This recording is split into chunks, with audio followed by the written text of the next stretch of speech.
Here's the best way to dry fly fish for big fish. I've been very fortunate to be part of some epic hatches that have happened over the years where big brown trout are looking up, and it seems like every fish in the river is eating a dry fly.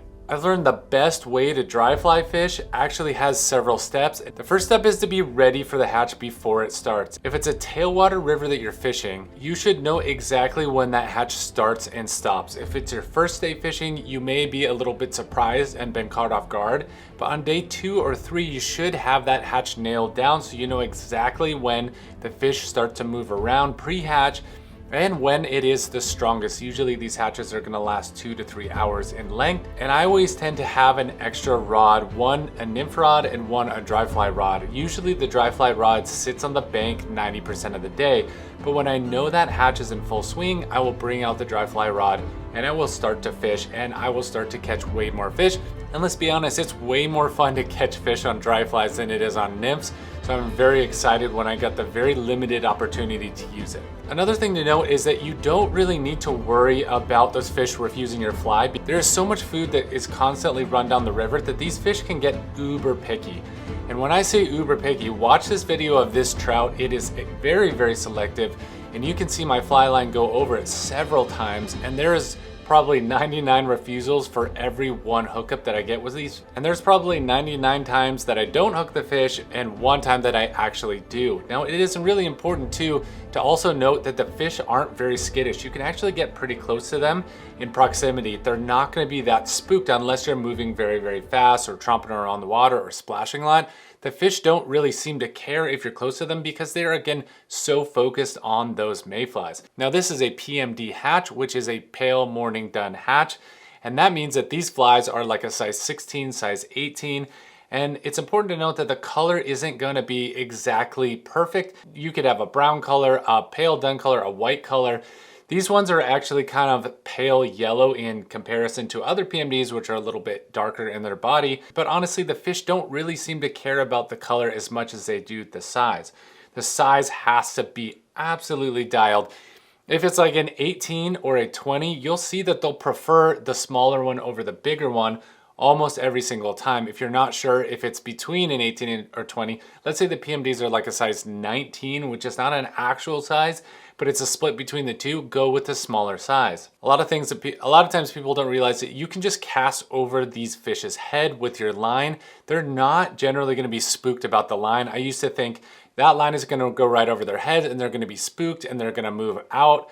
And that doesn't generally happen, especially in this situation where these fish are used to seeing that line being cast over and over and over. Now I'm kind of at an angle. You can actually go directly behind them and cast right over their heads. A lot of times that's a really good situation because you can get a long leader and get that fly in front of them where your line isn't slapping right in front of them if you're worried about spooking the fish. And one of the things about tippet that I always tell people is that 4X fluorocarbon is totally fine. Fluorocarbon is a great choice because it's a little bit stretchy and it's virtually invisible to the fish. If you're gonna try to fish anything less, you are gonna catch a lot of fish, but you're gonna think it's because you're using like 7X tippet, but in reality, you're just gonna tire yourself out, you're gonna tire your arms out, and that fish is just gonna be half dead when you bring it in because you're gonna be playing it and trying not to break off the line and the tippet, lose your very expensive fly that you're using or your favorite fly. You're gonna be worried about breaking it, so you're gonna finesse that fish and it's going to make it difficult for that fish to come in. And then it is just gonna be, especially in these hot summer months, that fish is just gonna be so lethargic and it's not going to be able to eat and revive like it wants to. So I like to stay away from 6X, 7X tippet. And one of the things you're going to notice is especially if you have polarized glasses, is that when you watch these fish feed, you're going to notice that they're not always eating on the surface. And there's 2 categories of eating on the surface. One is that they're eating emergers, and then the other is that they're eating dry flies. Generally, the emergers are a much more important thing to learn, how to fish, what flies to use. Do I get a little bit of drag? Can I swing those, especially if they're caddis emergers? You're gonna wanna learn to swing those flies and give them just a little twitch, a little bit of movement. That's generally in the evening. You're gonna be doing that with caddis.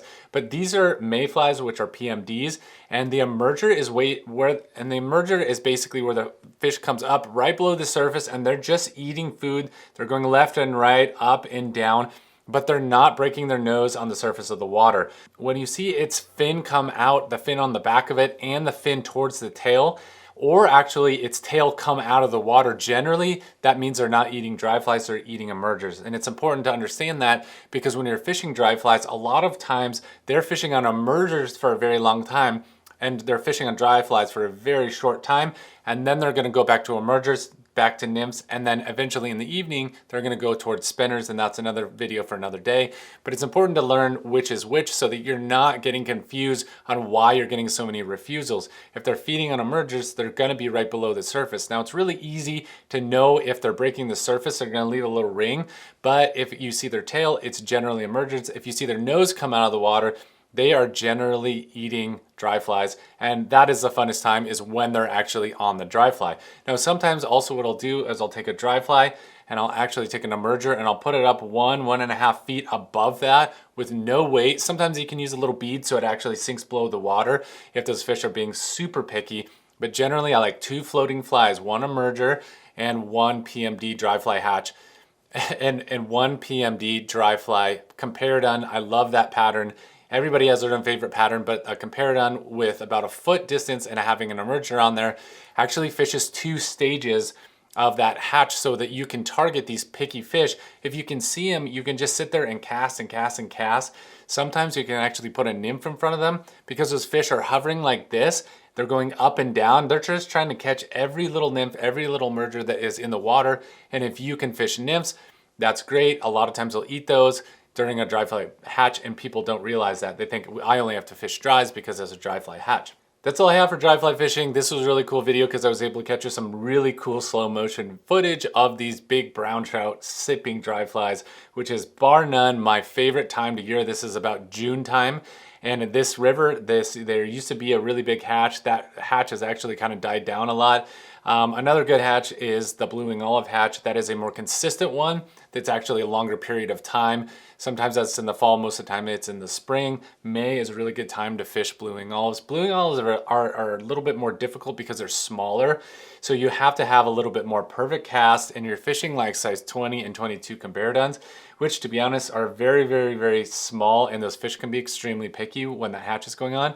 Also, if you're fishing PMD emergers and PMD nymphs, they are like a size 22, 20, 22. So it's kind of like the PMDs, but they're a little bit smaller in the size. I hope you learned a ton from watching this video. If you want to watch another video, just let me know in the comments. I'd like to see a video about this, or I'd like to see a video about, let's say, streamers. That could be another really cool video. I've had some epic days with streamers, and maybe I can actually put a video together about how to fly fish streamers. Everybody likes dry flies, streamers.